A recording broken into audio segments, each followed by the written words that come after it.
Thank you all for joining us today for our First Generation Student Success webinar. My name is Amanda Aldama, and I am the Spartan Eastside Promise Program Lead in our Student Outreach and Recruitment Office here at San Jose State University. We are all excited to be able to share with you some of our experiences today. We have our panelists here from multiple departments throughout our campus, such as the McNair Scholars Aspire Trio Program, EOP, and of course our Student Outreach and Recruitment Office, all to share their experiences of being a first-generation college student.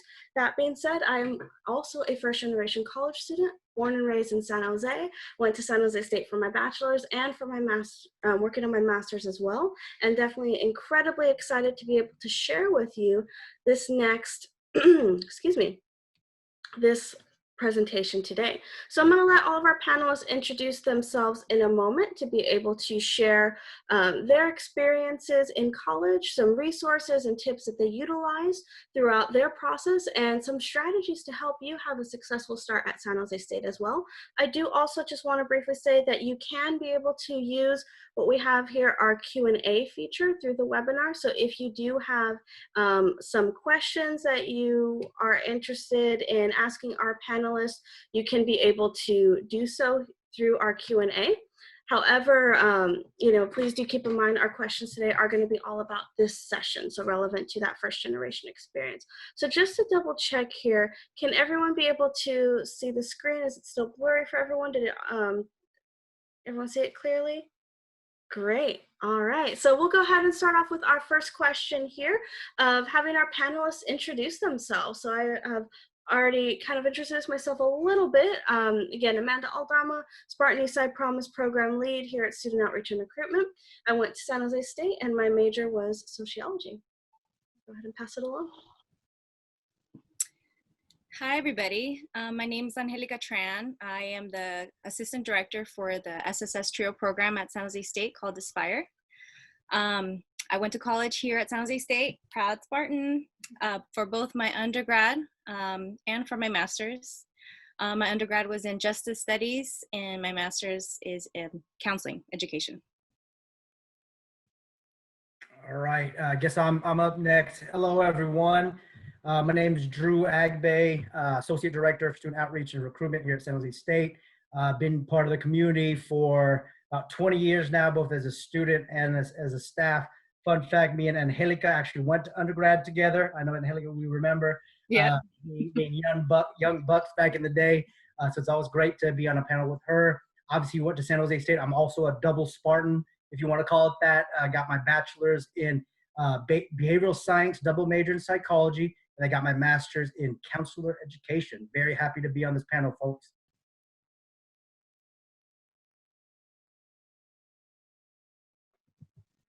That's me. Sorry, folks. Hello, everyone. Thank you for joining us. My name is Eric Macias Chavez. I'm the transition coordinator for the Spartan Eastside Promise. So I work next to Amanda. I'm actually a San Jose State University graduate. I got a degree in sociology with a focus on race and ethnicity, but I also transferred to SJSU from West Valley College. I'm proud to be a Spartan and proud to be working for future Spartans. Thank you. Hi, everybody. Welcome, and thank you for being with us. My name is Dr. Marilena Cruz, and I am the director and PI for SSS, which is Aspire, and also McNair, which are trio programs here on our campus. I went to the University of California, Berkeley, but before that, I was also, like Eric, a transfer student and also a non-traditional transfer student. So I didn't go right after high school, and I could talk more about that later, but I'm a non-traditional transfer student that went from a small community college to UC Berkeley. I majored in English at the community college and UC Berkeley. And then I went off and went to get my master's and PhD in social cultural anthropology at the University of Texas, Austin. So yes, it is possible to do one major and switch it all up when you go and do your master's and PhD. And I could talk more about that later too, but thank you. Hi, everybody. My name is Nicole, and I'm a fourth year here at San Jose State. I'm from Ventura County, and I transferred here as a freshman. So I've been really adjusting to my major here at San Jose State as global studies. I'm minoring in journalism, and I'm hoping to finish up my time here at San Jose State in the fall of 2020.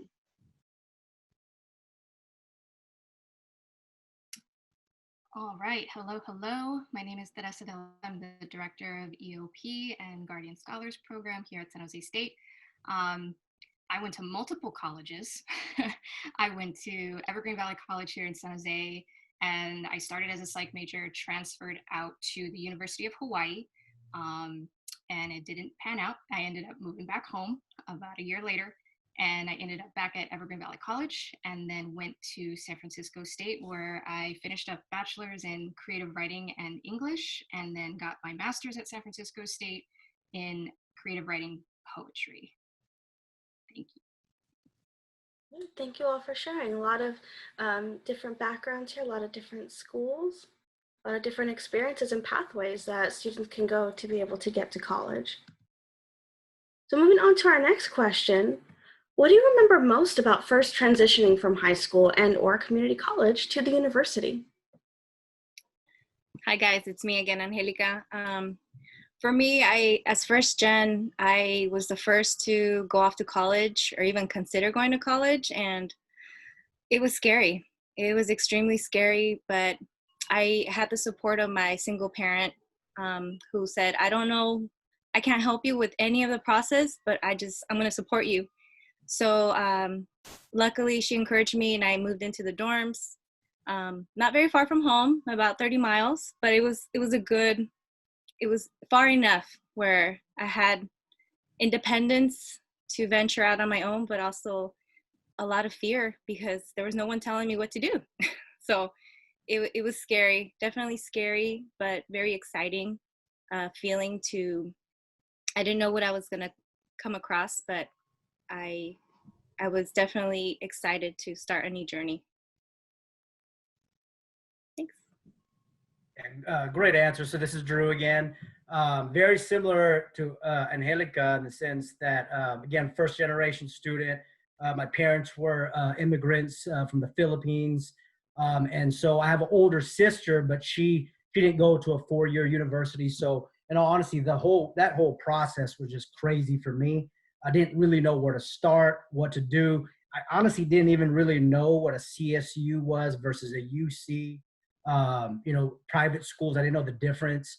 What I did know is that I needed to visit colleges during that process, and San Jose State was one of 3 that was in my top 3, and San Jose State became my top choice. So I'm from San Leandro, so I'm from the East Bay, about 45 minutes away from San Jose. And so it was a tough decision, but it did come down to it being not too far and not too close in the sense that I wasn't too far from my family. And not to get too personal, but my senior year of high school, my father actually passed away. And so it was very important for us that I stayed close to home, but still me experience college, like the real college experience. And so very fearful time, but I was also excited, but really just had no idea what to expect. And definitely that first semester or 2 was like a wake-up call as to what this whole college experience was about. But met some good people, and obviously ended up graduating and still part of the community. So that's how much love I got for San Jose State. For me, so again, I transitioned from community college right to SJSU. I think there are some similarities between high school and community college, as it's a new environment, right? You're going to meet new people. It's a new discipline, a new schedule. But I was, trying to have an excited attitude, an excited approach to all of this. Much like Drew, much like many here, being first generation or coming from families with an immigrant background, I focused on the sacrifices they made, and I, set it to myself to just explore, to be willing, and being local, staying here at home. I got to share this experience with my family, so I got to see them learn as much as I was learning, and so that was really exciting. But that's something I really cherish. We've learned together. Thank you. Hello. So Maria, for me, the transition was scary. But I was still a little bit of an older student, right? I wasn't right out of high school. I went to the community college later in my years. when I was able to. I like, you know, a little bit personal. I did have to help my mom, divorced mom, when I got out of high school, raise my younger siblings, right? So I didn't have the opportunity to go on to college like most traditional people can or people could.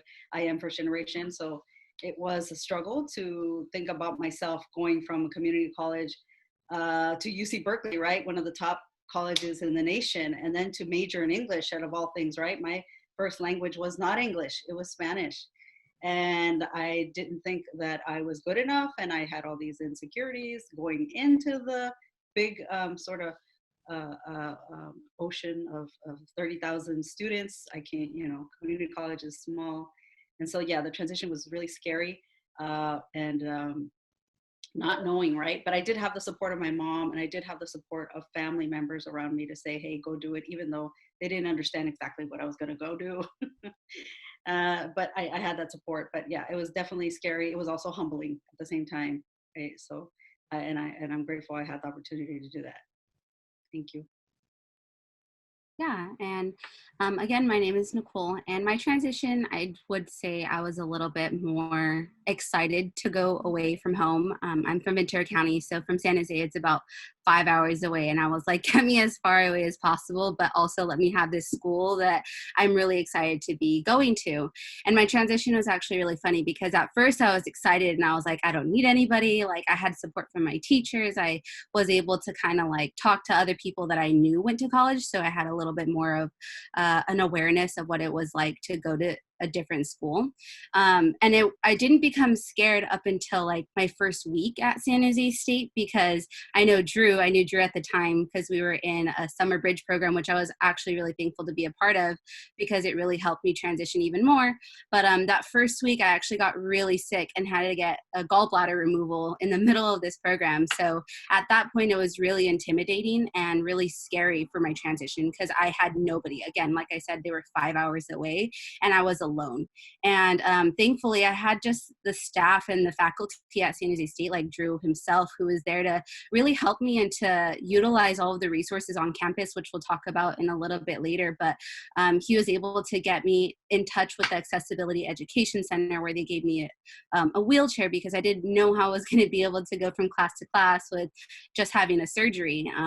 But I still kind of pushed through because I knew that's what I wanted to do. At the end of the day, I wanted to stay at San Jose State. So I just utilized all of the different resources. I made connections. I networked with people, not necessarily networked, but I just made relationships with people. Because at the end of the day, you need that community to help you with that transition. Because whether it's in the beginning or in the middle of the transition, you might find yourself being a little bit lost and fearful of what you're going to be. But just knowing that I had this community was really good for me. Thank you.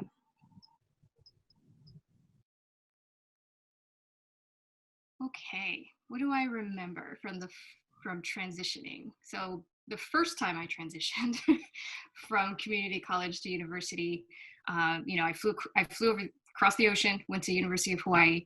I remember first day, zoology lecture class, big lecture hall, 150 seats. It was the first class and I was ready to go. And then the faculty member calling out a bunch of names, but it wasn't the roster. So we all kind of thought, oh, this can't be good. And of course he calls my name. So I'm like, oh no, I have no idea what this is even about. Turns out I had fees and, tuition fees due. So sent you to the bursar's office on the first day. Get there. They tell me I don't have financial aid. Back then, FAFSA was on paper. And, but I did do my FAFSA. So they sent me to the financial aid office. I went to the financial aid office. And because my last name is technically 3 names, it's spaced with capital letters, the computer system at the University of Hawaii and the FAFSA did not match my names because there were spaces in it. So my financial aid package was actually never processed. That was basically all they told me. No one went any further to kind of help me out, tell me that if there were loans, they basically told me, okay, you can go to a bank and get an emergency loan for your fees. I had no idea what to do at that point. I was 5 hours away from home with an ocean between me and kind of left campus. And I had barely been in a class for 15 minutes. So that was a terrible kind of transition initially, and it was sort of a bust. But fast forward to moving back and then transferring to San Francisco State, where I felt like I had a second chance, and that's what I remember as my second chance. And I thought, nope, I'm asking questions now, and I'm going to pursue and just not let anything stop me. There's something else, and at San Francisco State, there were folks to help me. They made sure I had everything I needed. I've obviously from that point on realized not all computer systems read my name, which is very weird. But that was an eye-opening experience for me and what I remember most.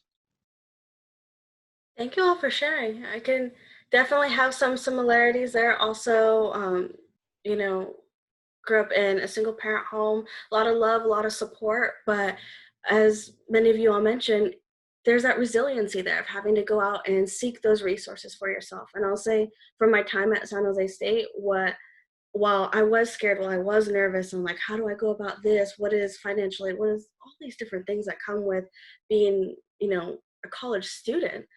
San Jose State offers that community of support, and everywhere I turned, there was always someone there that was either willing and ready to answer that question, or if they didn't know, direct me in the way of someone that would be able to answer that question. So I definitely see a lot of similarities there in terms of, that resiliency that we developed as first generation students, and, seeking out those resources and that help. Asking questions is a huge piece of this. So on that note, we move on to our next question of what resources did you utilize in college? Hi. Well, my first year, I was in the dorms, so that was good because I had access to the campus, but I was afraid. I was just afraid to ask and seek resources, so I didn't know the questions I was supposed to be asking. So it took me a minute to break out of my shyness, and I realized after the first year, my being shy here is not going to pay off because you have to learn how to self-advocate, or you need to find the places that will help you advocate for you. So I was actually fortunate enough to come across TRIO after my first year, and that program, this program I'm in, it really shaped everything after for me. The experience, my resources, my confidence. It left such an impact that I never left. And I've been there like Drew. I've been on campus since 1999, and I've been with TRIO since 2001. So it doesn't feel like that because it's been an amazing journey with this program, but really it was finding the program that gave me the confidence to ask questions and really made me feel like it's not a dumb question. As first gen, we have no idea. We're pioneering by ourselves. So it's like I was still trying to figure out things for my family back home and then trying to maneuver things here on campus. So once I got into the program, they helped me connect with resources like tutoring, going to the library, trying to find articles, and just utilizing different study spaces around campus. So once I started looking at the options I had, I'm like, wow, there's amazing things around me. You just have to go out and look for them. So definitely look for resources because you have to advocate for yourself. And if you have no idea what you want to ask, go up to people. They'll tell you what you should be asking. Yeah, to piggyback off Angelica, that number one, that's a great tip, is to ask, right? Not to be shy, to meet people. And if there's a tip that I'd give you all, along with any other students that I always talk to, is to get out of your comfort zone and meet people and meet folks and engage with people that maybe you're not used to engaging with from where you're from or how you grew up. For me, again, to be completely honest, I didn't try to utilize the resources my first semester or two. I was still trying to figure it out. Socializing, honestly, was very important to me because, again, I didn't really know what I was doing there in college. But at the same time, I was trying to meet as many people as I could and started to realize the hundreds and hundreds of resources that are available on a college campus. So any college that you go to, there are always resources. But for a place like San Jose State, with over 30,000 students and thousands of staff and faculty, there's so many departments and resources to help us, help you, succeed. And so I started as the year or two went on, my first couple of years, I started to realize how many resources there were. And again, similar to Angelica, what really got me in the flow of things with San Jose State, me finding my community and my niche, was actually working on campus. So I was a kid that needed money to help with tuition and with the dorms.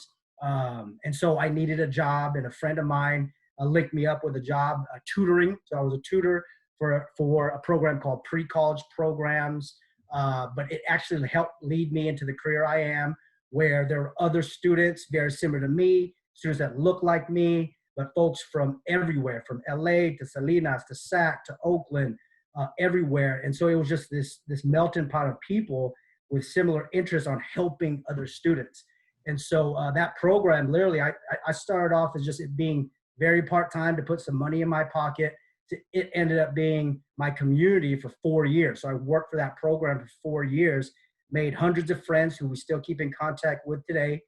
And again, it helped me lead into the career that I'm in now, helping students, promoting higher education. And that program literally was my community. So you know how there are folks that join fraternities and sororities. That program was my fraternity. You know, I'm not a frat guy. I wasn't a Greek or that type of person, but that pre-college program, that job was my community, my fraternity, and I cherish those moments. And so a lot of that does exist on campus. You will find your community, but you do have to seek it. It's not just going to fall in your lap. You have to talk to people, get out of your comfort zone. That would be my tip. Thank you. Yeah, Drew, just to piggyback off of what you were mentioning, I think getting out of your comfort zone is definitely required here. Whether you think about it as, hey, I have 1 year left, 3 years left, 5 years left, you'll soon realize that that time just flies. It doesn't matter really how long. You're busy with, responsibilities, academic responsibilities. There's just a lot of items to do. And so the sooner you really reach out and connect with these resources, the more you'll be able to benefit from them. And so transitioning to SJSU, I employed that mindset. I'm here transferring. I have a limited amount of time. I didn't want to limit myself. I just wanted to make sure I took advantage of everything, because I was working outside. I got a job at the university, and I had to take care of my two younger sisters. So my time was really divided. Social time, really restricted. And so I really took it upon myself to just connect whenever I could. I was not going to wait. And a lot of these resources were new resources, right? I hadn't heard about them. I didn't even know I had access to them outside of the university. And sometimes I didn't, right? And so at the university was the first time I tried out mental health and mental wellness resources. And that was a great opportunity. I learned a lot about myself. And, that's something I don't think I could have learned outside of the university space. At SJSU, we also do have college student centers, cultural centers, like the Chicanx Latinx Student Success Center or the African American Black Student Success Center. And so trying to connect with people who are like-minded, who share the same interests, I knew I was going to be able to, find people to connect to, really find my place among the big Spartan community. But, there's definitely room for everyone, and something for each and every one of you. And if not, I'm sure there's someone out there looking for you to start something up together. So really, all the resources want to connect with you. It's really up to you to utilize them and take advantage of them. But again, if you're exposed to some of these, or if you haven't been exposed, this is where you can take advantage and just have free range. So take advantage of that opportunity. Thank you. Hi.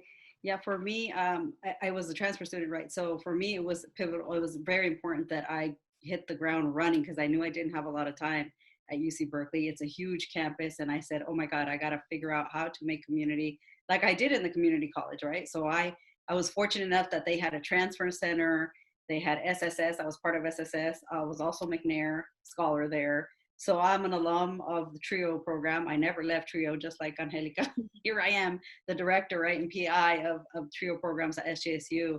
And it was an amazing space for me to grow, to find my confidence, to think, wow, I could do research. And not only can I graduate from UC Berkeley, right, I can go on and get my master's and PhD.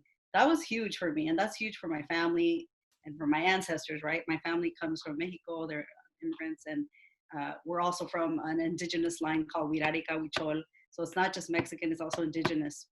So for us, for me and for my family, it's huge for me to go and think beyond the 2 years, right? Think beyond. And so these resources on college, at the college campus, also taking all the Chicano, Chicana literature classes that I could get my hands on to take, I took them. So I made community, not just in these spaces, but also with my professors. That's one thing I would like to say is please, please, please don't be scared of professors. They're human.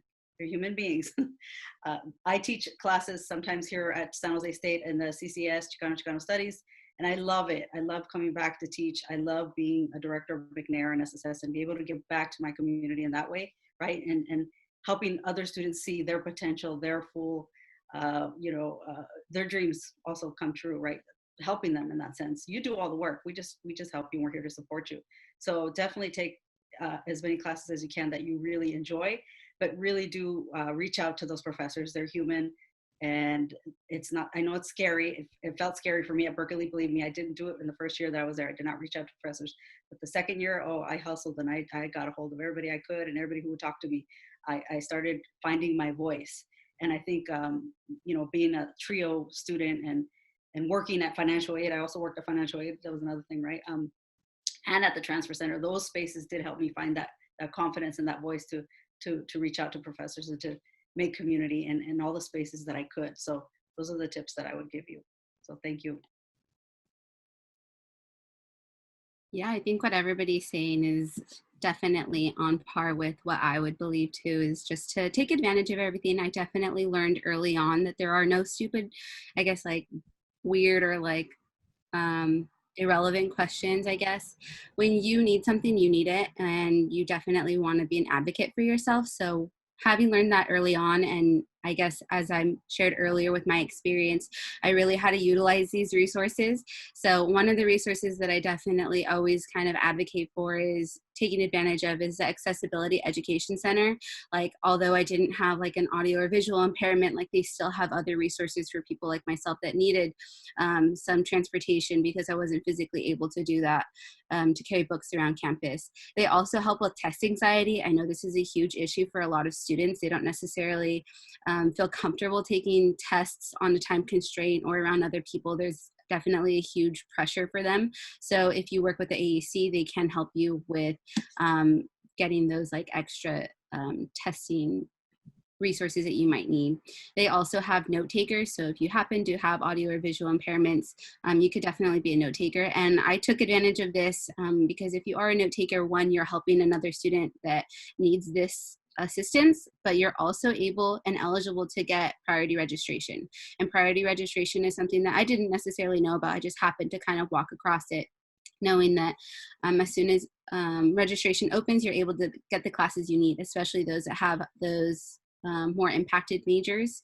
They need to get those classes so that way they graduate within the 4 years. Definitely taking advantage of that. Another thing is that I am a student ambassador, so part of my job description, or I guess duties, are to be a tour guide. So when I first became a tour guide, I had no idea really what to talk about or kind of how to personalize it. So I just kind of would walk around campus all the time and I would just take laps. I would go inside of random buildings that I had no idea what they were.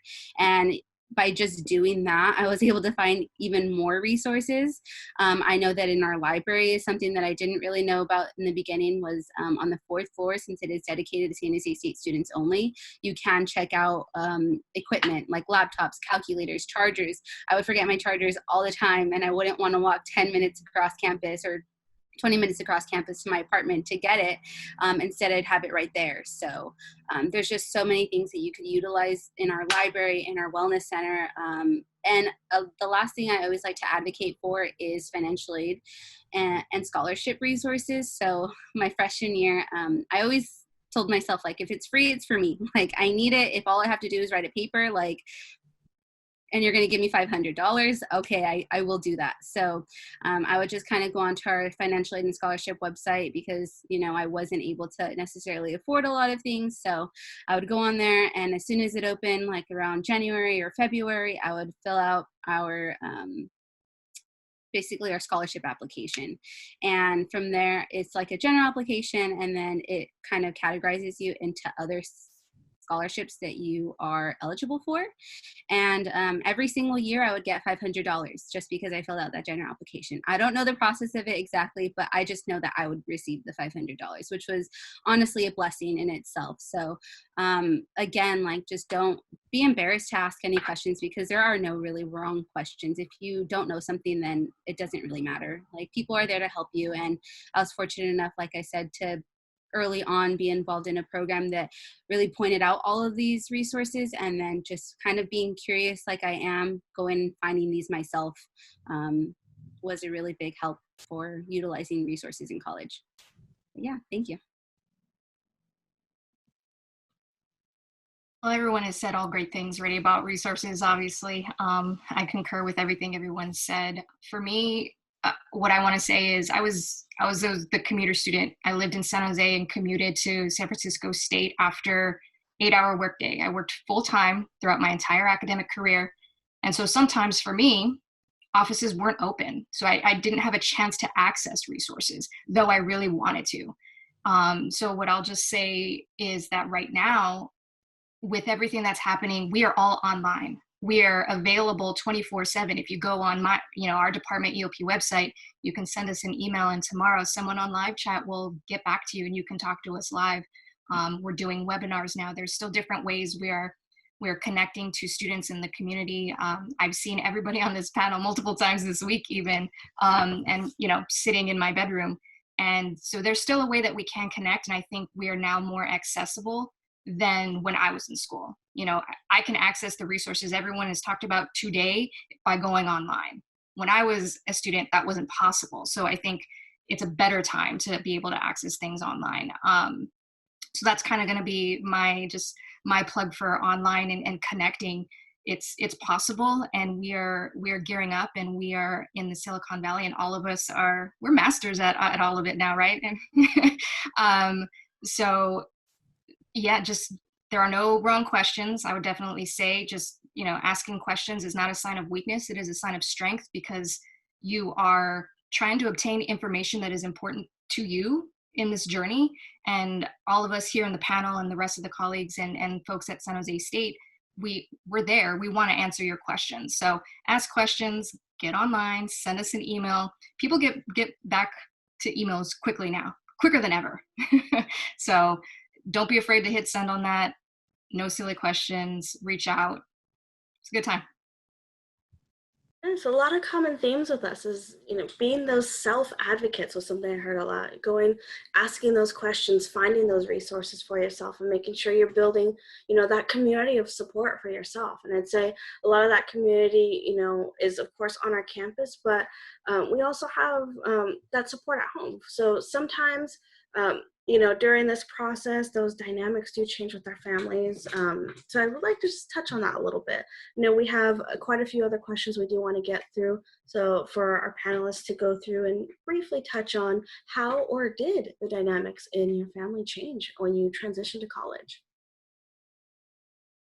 For me, because I come from a single mother family unit, I was the translator. My mom spoke very minimal English. So even though I was living in the dorms, I often had to go back home where I would have to go and translate documents. I had to read letters and call people.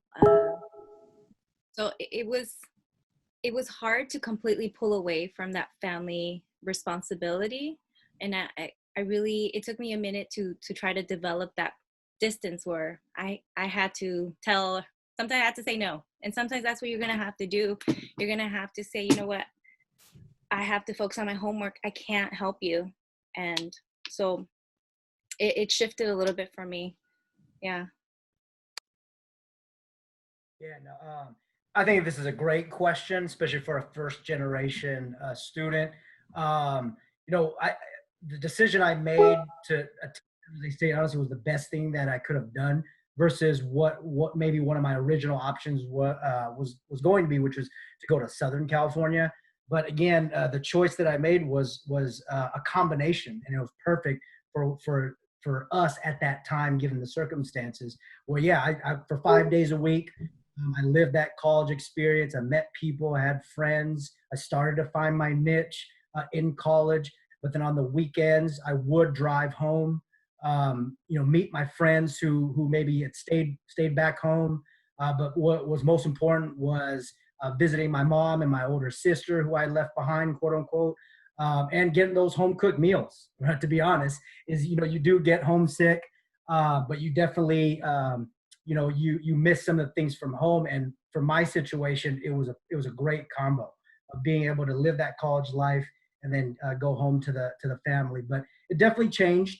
I think my family had to get used to me being away, me being the youngest.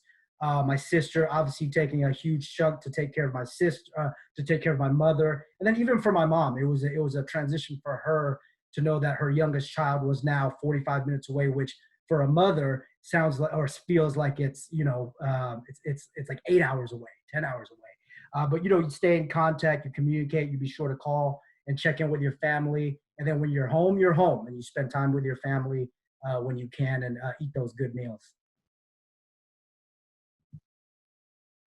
Yes, I think something that we share in common, or that might come up for first gen students, is this is going to be a challenge in different ways, but there are a lot of benefits. Our relationships with our families have changed, sort of develop more respect and boundaries for each other, right? They now see you as with someone with a lot of responsibilities, as someone who can really take care of your own self and really think for yourself. And that dynamic and that growth between the family ultimately benefits, I think, both of them, right? Because they grow in their own ways as parents, as your friends, right? Not just parents, but guardians and the folks who support you. The relationship you have with anyone who's, worried about you going to college, that's going to grow. It's a tough growth, right? Muscles rip when they grow, but you're going to come out stronger out of this, and just learn. But that's how it changed for me a bit. Thank you. Yeah, for me, being the oldest in my family, and then the caretaker, it was hard for my mom to see me go. And I wasn't going that far, but it felt like worlds away, right? They lived in San Mateo and I in Redwood City, and I had to go to Berkeley, right? So it felt like worlds away. Even when I would just cross the bridge and get there and be there, it felt worlds away, because Berkeley is, going to college is such a whole new experience, and it's very different.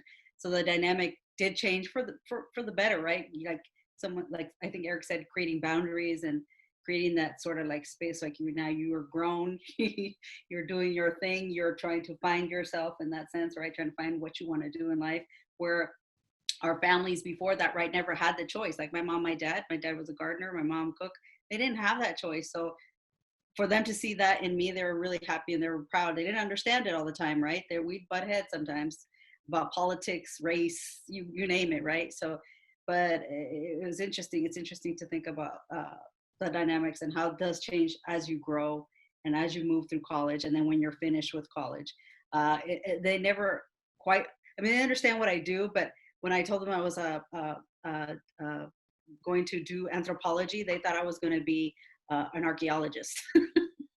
So for a long time, they thought I was doing they thought I was digging up bones, but it was social culture anthropology. That was a really hard thing for me to try to just explain and illustrate to my family about what exactly I was doing. They didn't always understand, but I was happy that they supported me, and they still support me, right? They're still very happy that I made it to where I'm at and doing what I'm doing. So yeah, sometimes they might not understand. The one tip I can give you is just meet them where they are. Always meet them where they are. Okay, don't get frustrated, as I did sometimes, but just meet them where they are, and they love you. They'll support you no matter what. So that's all I could say. Thank you. Yeah, similar to Maria is that my family was also very interested in everything that I was going to be doing. I was actually the youngest in my family though. So being the youngest, you always kind of get a little bit like, how would you say this, like pampered or fostered, or at least in my experience, I was the baby. So they really wanted to help me, and they didn't necessarily, I guess, let me do it on my own as I wanted to. So a lot of the times before I left, they would just kind of keep things away from me, like talk about finances without me, and that would kind of aggravate me a little bit. But as years went on, you, like Maria said, you meet them where they are, and as years go on, like I noticed that they started trusting my instincts more. They started asking more deeper questions and including me in more of the conversations. So that was something that was very valuable to me, knowing that my family was just seeing me grow and trusting me more, and realizing that I'm independent, and that like eventually I'm not going to be their little baby anymore, and that I'm growing up. So it was good to see that change in them being able to just know that I'm independent. So that was good. Yeah. So I was in a relationship during undergrad, and on top of the cultural responsibilities that we have, and then the financial and work responsibilities that we have, and then you add academic responsibility, you will not have enough hours in the day, and you're going to hit a bunch of walls. And then you'll have, if you have a partner in any way, space, or if it's a best friend or someone that you are partnering with, they demand time as well. And it was hard to continue to invest in myself. Some days, especially, midterms or finals, it's like, I have to study. We cannot go out and do this. I mean, we really can't right now, but, we can't go to the movies this weekend. Oh, we can't go to your cousin's quinceañera because I have to write a paper, because there just isn't enough hours in a day, and you do need to sleep. So just if you ever find yourself in that situation, and it maybe not during undergrad, but you get to that master's and PhD doctorate level, a lot of us are married. Once you get to that level, you might have that experience. It's an investment in yourself. And I want to say when it happened, there were a lot of arguments when it happened, but we both stuck through it, and we're married today. And it was something that I'm glad that I stuck to my guns about for myself, just continuing on the path, no matter what tried to pull me away. And then in the end, everybody was understanding. So kind of just want to throw that in. Definitely a big theme I see with all of our answers is growth, having that growth with, with our partners, with our family members, with everything from, I'm just going to drive here to thinking about my own experience. I said I was born and raised in San Jose, and I went to San Jose State. So really it's, right there, but still having very similar experiences. Why are you at the library at 10 o'clock at night? And it's like, I'm studying, and trying to have those conversations. I think very key, like how we said, with connecting with resources and asking those questions, is having that conversation, having those open line of dialogue with their family members, where maybe some things, very similar to the anthropology, I had, even to this day, I have to kind of always, my grandma will be like, so what is it you did again? What was that degree? So just kind of having that patience and that time to explain, but making that time to still include them. I think, especially just speaking on my own experience of, I lived at home through my undergrad, and just making sure that you have those conversations, because while you're the one that's going through doing the classes and the tests, your family's seeing you through this process. They're the ones that you're talking through of, I can't do the dishes right now. I have to make sure I finish this assignment, or I have a final coming up, so I need to rearrange the hours I pick up so-and-so from soccer practice. Having that open line of conversation, because college, it becomes this family experience where, they're going through this change and this growth with you. And you want to make sure that, you are communicating with each other through the obstacles and through those, the good times as well. So we do have a couple minutes left here. I want to touch on those obstacles, but also those accomplishments. So again, just very briefly, if anyone is really passionate about wanting to answer this question, please feel free. I'll go real quick. Just, I know we're short, the time, but my proudest accomplishment was that I did it by myself. I did it all. I worked full time. I commuted, and I finished. And I went through all the schools, even though the first time I started, it didn't work out, and I kept at it. Like Maria, I went back to finish my undergrad at like 26, and it took me an extra X number of years. So it's possible. I guess real quick. Oh, sorry. Go ahead. Real quick, I guess my proudest experience is that I did make it to UC Berkeley, right? And I did major in English, and I graduated with honors in English. That was a big deal for me. And then to go on to the master's and PhD, oh my God, that was a super dream come true. I never thought it would happen, but it did. And it happened with supportive family, everybody in the community of undergraduate school.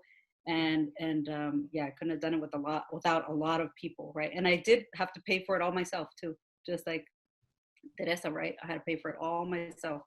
And to this day, my mom, I'm not kidding, my mom, just quick, my mom thought, she didn't know how I paid for it. And we were camping one day and we had the bonfire, and she was like, well, I read in an article that some girls danced on tabletops to get money. I was like, Mom, that's not the way I paid for it. But you know, she was just, it was just funny. It was a funny moment. And it was like, oh my God, my mom had no idea how I made it through and how I paid for all this stuff. And it was scholarships, fellowships, working. So talk to your parents. Let them know what you're doing. Thanks.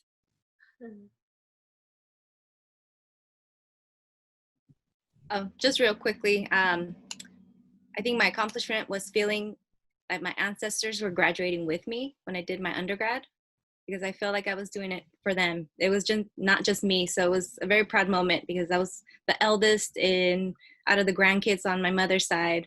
Out of 50 grandkids, I was the only one that pursued higher ed and actually got a degree. And even bigger accomplishment was pursuing a master's for myself. That was like my own, that's what I wanted.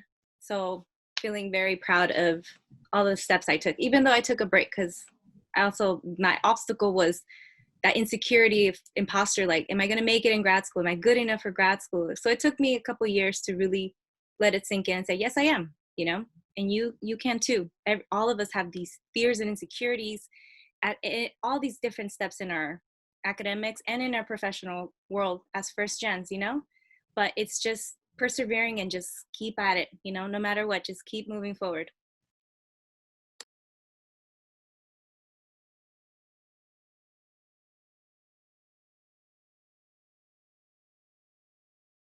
Definitely. I really like what you said there about, you know, it's like your ancestors graduating with you. It's this family experience where maybe, you know, those nights where you're cramming for a test, which I don't recommend, take that time to study, but, you know, you're stressing, you're concerned, you're wondering what that's going to look like.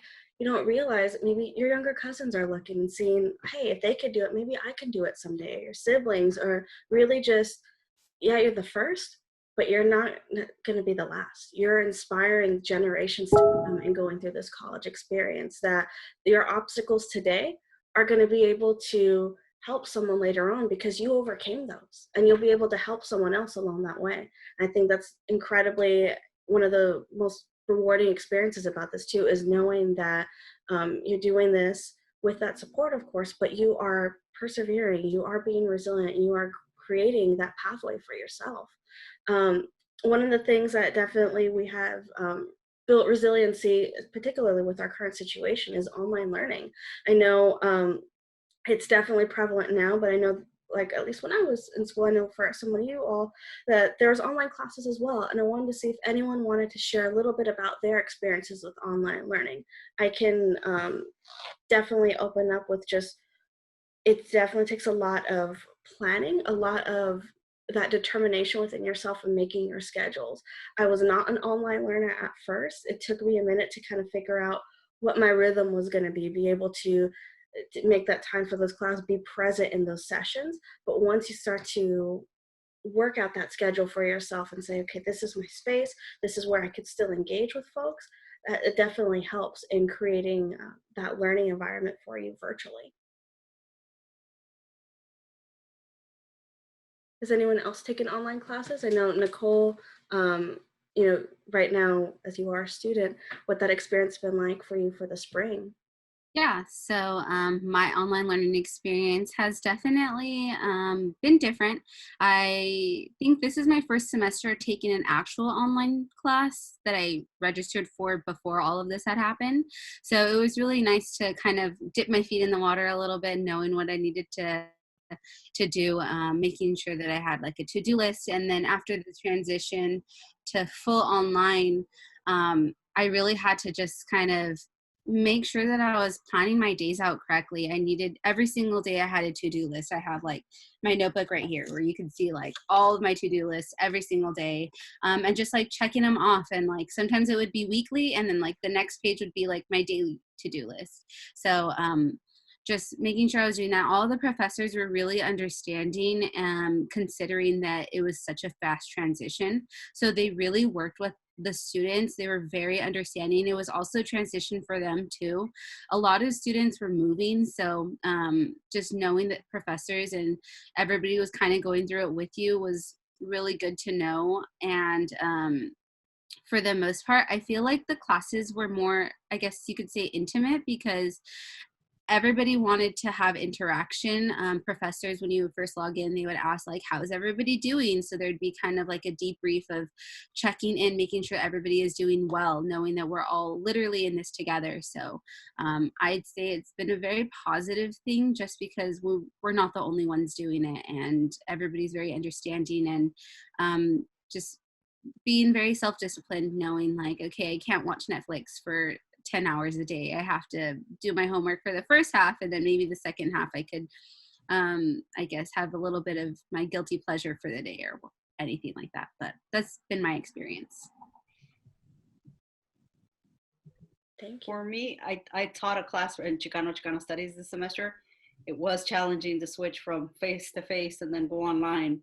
And it was definitely what you said. It was more intimate being online for some reason, because some people, they didn't want to show their face, or they didn't want to show who they were, but they had their little names, and they were able to chat like in a box like we're doing right now, or they were able to respond,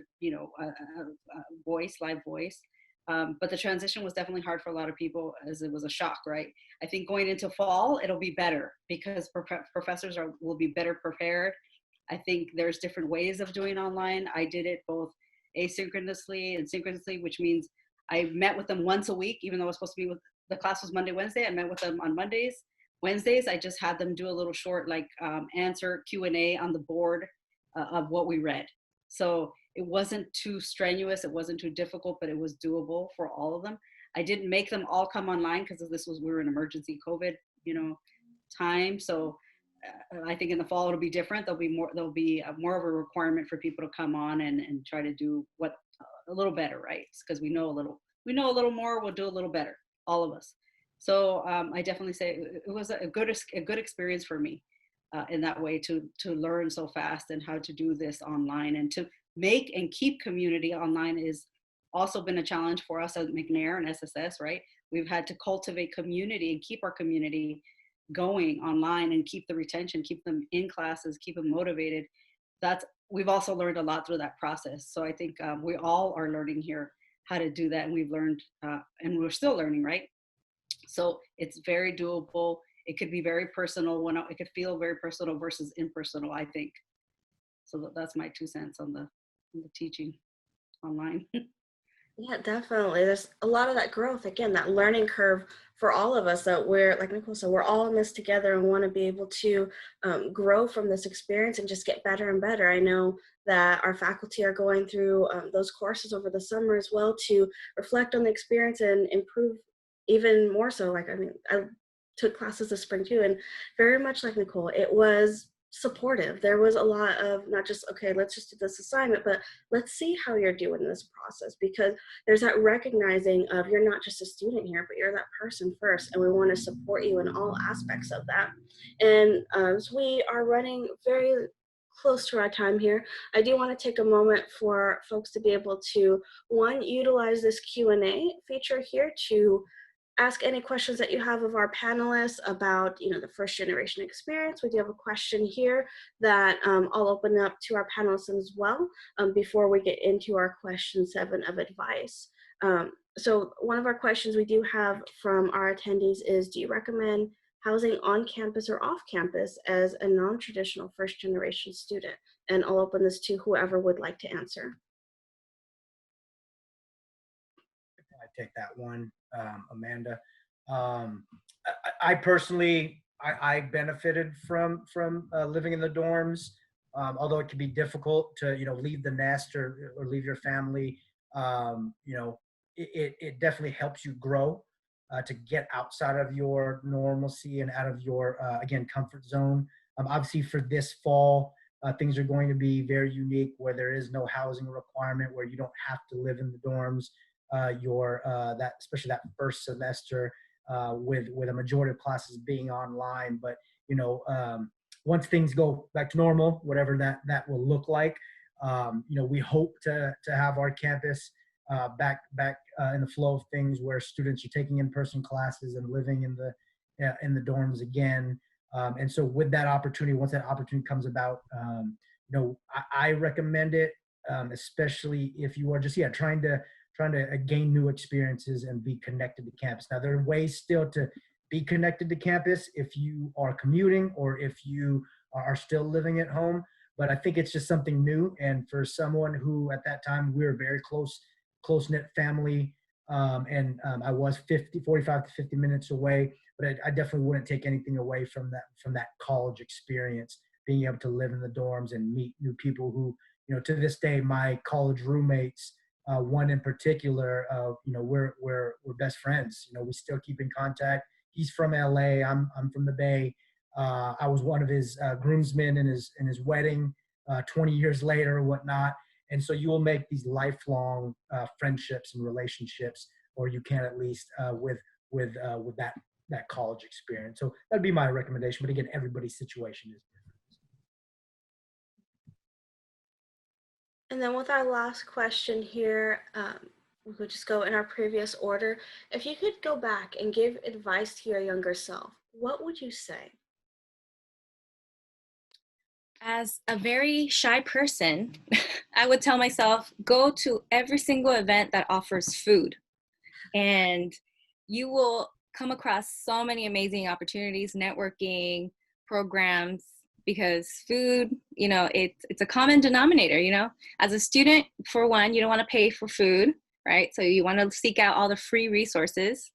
But events, they host a lot of events on campus, and they offer food, and you just got to show up, and that will open up the door to a lot of different opportunities. Yeah, for me, advice to a very younger self is just start getting out of your comfort zone earlier.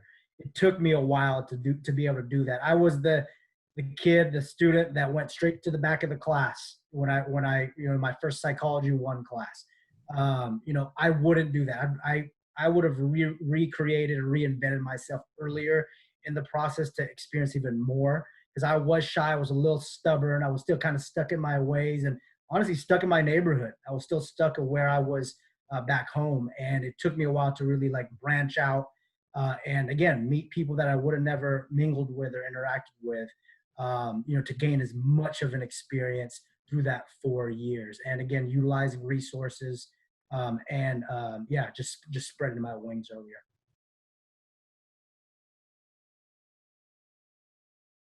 I think some advice for my younger self, or just my college self, would be to continue to be patient with this process, be patient with your mental health, be patient with your emotional well-being, with your family, be patient with your growth. You're going to have a lot of experiences, a lot of new experiences, new emotions, and it might be scary, again, because it's a new environment, new world, but you deserve it. You deserve to be here. You're strong, and just be patient with yourself and push through. But thank you. Yeah, for me, I would say, ask for help. Don't be shy to ask for help. I was shy to ask for help in the beginning, and then I got to get used to it. So just like Drew said, start early in that process, asking for help, because you'll get it if you ask.